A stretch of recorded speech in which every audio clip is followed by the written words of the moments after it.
Know the top stories of the day. Understand the issues that matter. This is Manila Bulletin News on Web.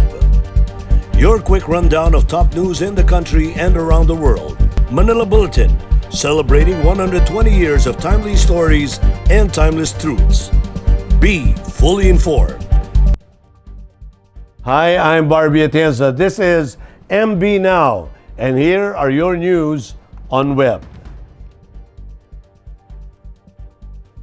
President Rodrigo Duterte has approved a recommendation to revert the National Capital Region to the general community quarantine with heightened restrictions until the end of the month. Malacanang spokesperson Harry Roque made the announcement today, July 23, as the Department of Health confirmed on Thursday night the local transmission of the highly contagious Delta variant of the COVID-19 that was first detected in India. Roque said Ilocos Norte and Ilocos Sur are also placed under GCQ with heightened restrictions, which were previously under MGCQ until the end of the month. Meanwhile, from MECQ, Roque said that Davao de Oro and Davao del Norte have been placed under GCQ with heightened restrictions effective July 23, 2021 until July 31, 2021. The DOH had announced 12 local cases of Delta variant, bringing the total number of confirmed cases to 47. It cited the need for the government to continuously enforce strict border control measures and intensify local COVID-19 responses.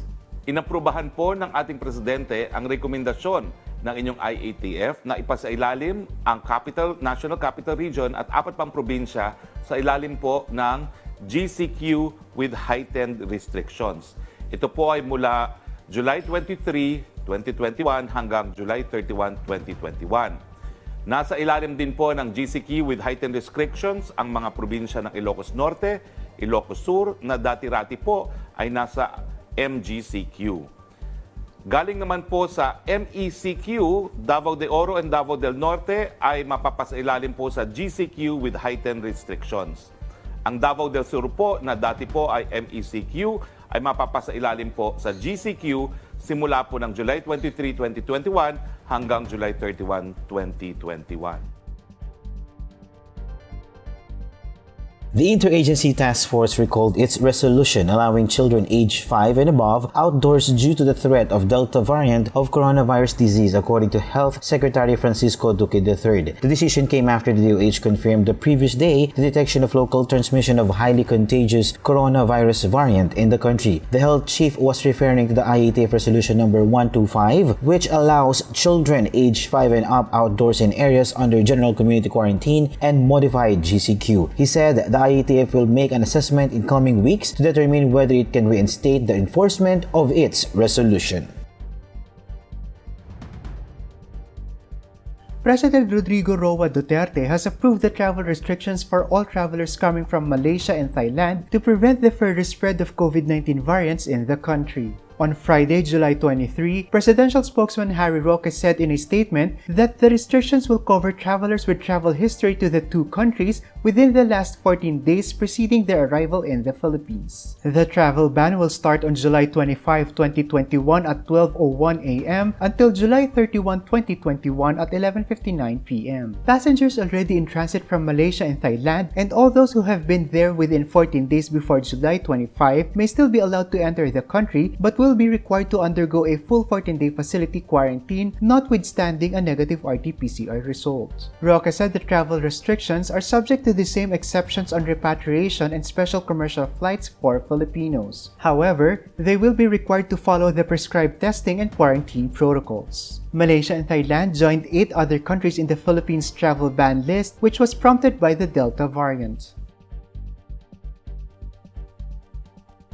Typhoon Pavian will likely to leave the Philippine area of responsibility Friday, July 23, but may continue to enhance the effect of the southwest monsoon or habagat, according to Pag-asa. In the latest bulletin, the center of the eye of the Typhoon Pavian was estimated 530 kilometers northeast of Itbayat, Batanes. It has maintained its maximum sustained winds of 150 kilometers per hour near the center and the gustiness of up to 185 kilometers per hour while moving north at 10 kph. It will further intensify in the next next few hours and reach its peak intensity of 150 to 155 kilometers per hour. Pag-asa said Fabian will pass close or make landfall in the vicinity of Miyako and Yayama Island within the day. After traversing the East China Sea, Fabian is projected to make another landfall over the eastern portion of mainland China on Sunday, July 25 or Monday, July 26. A weakening trend in its intensity may begin on Sunday and will just be a tropical depression by Wednesday morning, July 28. Here is a roundup of news in and around Metro Manila. Let's watch these reports. Several areas in Muntinlupa were deluged as the southwest monsoon or habagat enhanced by Typhoon Fabian continued to dump rains in Metro Manila and other parts of the country. Low-lying areas in Muntinlupa, including those along the Laguna Lake, experienced flash floods brought by continuous rains. According to a report by the Muntinlupa City Department of Disaster Resilience and Management, 7 families were evacuated in Barangay Potatan. Muntinlupa Mayor Jaime Fresnedi has instructed city officials to continue monitoring situations in barangays.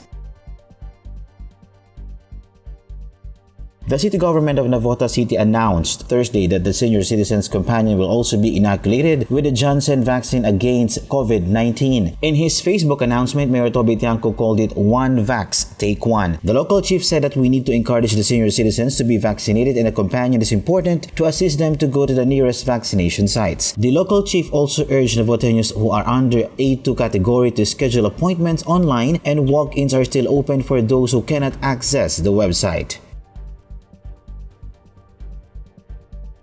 All senior citizens in Pasig City who were targeted to be immunized have received their first dose of COVID-19 vaccine Thursday, according to Mayor Vico Soto. Soto said such means that the 44,703 senior citizens who registered for inoculation have all been vaccinated. Meanwhile, he said that the city government has received 4,900 doses of J&J vaccine. According to the mayor, the inoculation in Pasig City has become faster as the city is vaccinating more people than their initial target number of individuals per day. Soto noted on Wednesday Pasig City has vaccinated 11,817 individuals. He said that such a milestone was reached even though other vaccination sites in Pasig remain closed due to lack of vaccine supply.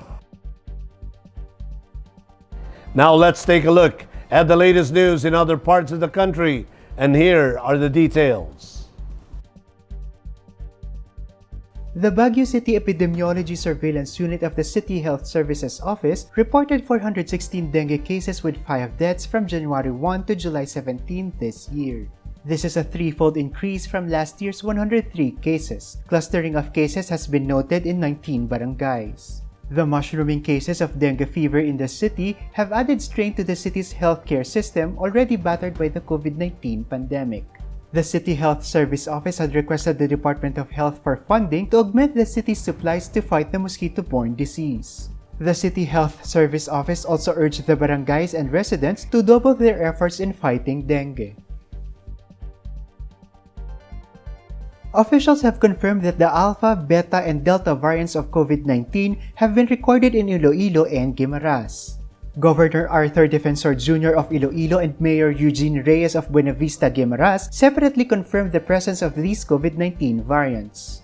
Defensor disclosed on Thursday, July 22, that the COVID-19 cases with the Alpha and Delta variants in Iloilo have already recovered. However, the Iloilo Provincial Health Office said the data is still being validated. Meanwhile, Reyes confirmed that 4 residents of Buena Vista were infected with the COVID-19 Beta variant, while another 4 residents with the Delta variant last May and June. The national government has placed Iloilo under ECQ status, while Guimaras is under GCQ status until July 31. A health official in Davao City said that posting photos and videos of vaccination experiences on social media will also encourage others to get vaccinated. In a statement, Davao City COVID-19 Task Force spokesperson Dr. Michelle Schlosser encouraged the public to document their vaccination experience and post it on social media. She said that taking videos and photos at the vaccination site are allowed and those doing it will not be apprehended. Schlosser also added that in this way, they can also be sure that they are injected with the COVID-19 vaccine by watching it being administered to them. As of July 20, the Davao City vaccination cluster reported that 314,968 COVID vaccine have been administered as the first dose and 126,541 for the second dose. And now for the updates from around the world, here is that report. The mental health impact of pandemic will be long-term and far-reaching as experts and leaders called for action on COVID-linked anxiety and stress, the World Health Organization said Thursday. It said anxieties around virus transmission, the psychological impact of lockdowns and self-isolation had contributed to a mental health crisis, along with stresses linked to unemployment, financial worries, and social alienation. The WHO called for the strengthening of mental health services in general and improvement of access to care via technology. It has also urged better psychological support services in schools, universities, workplaces, and for people on the front line of the fight against COVID-19. The death toll has risen to at least 33 following severe flooding in China's Henan province and its capital Zhengzhou, according to the authorities Thursday. Hundreds of thousands of people in the area surrounding the city were also affected by the floods, with farmland inundated and road and rail links severed. Questions turn to how China's bulging cities could be better prepared for freak weather events like Tuesday's storm, which expert says it's happening with increased frequency and intensity due to climate change. The changing climate also makes these kinds of extreme weather events most common as the world continues to heat up, with catastrophes seen across the world. A few members of highly intelligent Australian bird species figured out how to pry open trash cans to forage for food, then rapidly spread the gospel to neighboring groups across the suburbs of Sydney until it became more commonly knowledge, according to study.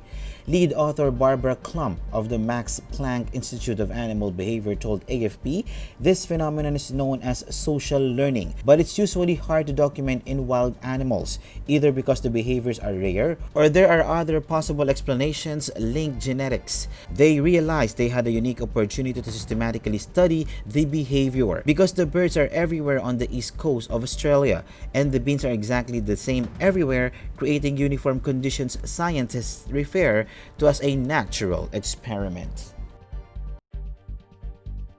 Here now are the latest news in showbiz. Let's watch this. Renowned Dubai-based Filipino fashion designers Michael Cinco and Furne Amato were recently recognized during the EMI Gala Fashion Awards presented by the Distinctive International Arab Festivals Awards. The event highlights the cultural diversity currently found in the United Arab Emirates while honoring distinctive people in the fashion industry. The Fashion Designer of the Year trophy was bestowed to Cinco, who was described as a game changer. Upon receiving the plum, Cinco admitted that he's so humbled and honored to receive such prestigious award. Meanwhile, Amato bagged the International Fashion Designer of the Year and Fashion Innovator recognition. The nominees and winners of the EMI Gala Fashion Awards were chosen objectively by a selected committee formed by high-profile experts in the fashion industry based on their yearly achievements and creations. And here are the latest news from Manila Bulletin's sports section. Let's watch this. Philippine Olympic Committee President Bambol sported a customized version of a Yeezy 350 V2 in honor of the Philippine team in the Tokyo Olympics. The customized Yeezy dons the colors blue and red and were mixed in with the rays of the yellow sun. Tolentino's daughter, Tagaytay City Councilor Athena Tolentino, personally hand-painted the design. Meanwhile, at the parade proper during the opening ceremony, the gentlemen of the Philippine team will wear cocoon silk barongs with machine-embroidered pichera design with muslin inner shirts and light wool black pants. The women will be clad in its counterpart of cocoon silk short blazers with a machine-embroidered front and sleeves and neoprene spaghetti strap black inner blouses and neoprene black pants. An alampay or shawl designed by Rajo Laurel will also add a native Filipino touch to their Olympic fashion. Bannering the Philippine flags are boxer Yumir Felix Marshall and Filipino-Japanese judoka Kiyomi Watanabe. The opening ceremony will kick off tonight at the Tokyo Olympic Stadium. And those are the news on Web today. July 23, 2021. For more news and details, get your copy of the Manila Bulletin newspaper tomorrow, or you can log on to www.mb.com.ph, or you may also subscribe to our newsletter through the link on this video's caption to have the day's latest news delivered to your inbox. I am Barbie Atienza for Manila Bulletin. Join us again on Monday. This has been MB Now. Be fully informed.